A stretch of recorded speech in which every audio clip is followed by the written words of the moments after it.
do método do Pedro Galvão, RRSLG. Tendo essa sigla, então, RRSLG, a gente já começa, então, nesse primeiro R, falando de reading, que no caso é a leitura no inglês. É claro que a leitura está muito presente em um estudo, principalmente se é de inglês ou de outras línguas, ou de qualquer outro tipo de conteúdo, mas o reading é um dos pilares para você que está a fim de aprender inglês, de aprimorar o seu inglês, a fim de começar essa jornada em uma outra língua. Então esse reading, o ato de ler, claro que se encaixa neste primeiro pilar desse conceito aí. Falando sobre o segundo R, a gente já está falando então de repetition, que no caso a gente está falando de repetição. É claro que em muitos dos estudos, em muitas das metodologias e muitas das vezes para qualquer coisa que a gente for aprender de novo, a gente precisa de repetição. E não é diferente com a língua inglesa. Então a repetição também é muito ensinada em cursos de inglês, a repetição também é muito influenciada, ser então seguida em cursos de inglês. Falando sobre então a letra S, a gente está falando de speaking.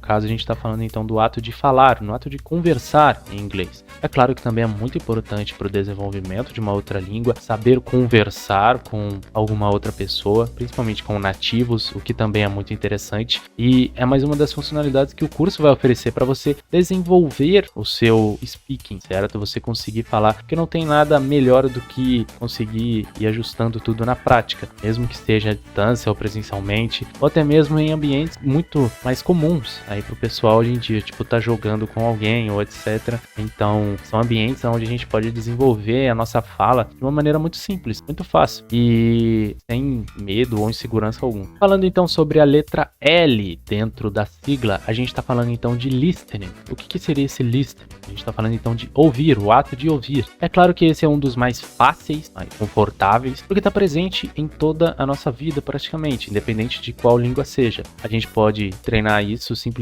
ouvindo uma música, jogando algum jogo em outra língua, no inglês, por exemplo. A gente pode treinar isso ouvindo outras pessoas conversarem, e é claro que a gente, nessa de ouvir, a gente consegue ir aprimorando o nosso inglês e entendendo melhor como que a gente consegue melhorando essa outra língua apenas no ato de ouvir. E é claro, primeiro a gente tem que ouvir e entender para depois repetir e falar. O listening também é um dos pilares muito importantes do curso, também muito legais de ser estudados. Indo então para a letra G da sigla, a gente está vindo então para o grammar, caso seria a gramática. Claro que a gramática entra para organizar tudo isso, como a gente já sabe, também existe, né, na língua portuguesa. Isso tem que vir para organizar e dar coesão e coerência para tudo que a gente vai falar. Afinal, não dá para a gente falar frases sem sentido esperando que outras pessoas de outras línguas vão entender. Cada língua tem a sua gramática, isso é comum, isso é normal. Mas a gramática, por mais difícil que pareça, ela pode sim ajudar a gente a encontrar um sentido nas frases, a encontrar novas expressões, a encontrar novas maneiras da gente conseguir aprender essa nova língua, por mais difícil que seja. A gramática também é uma ótima ferramenta e um ótimo módulo de conteúdo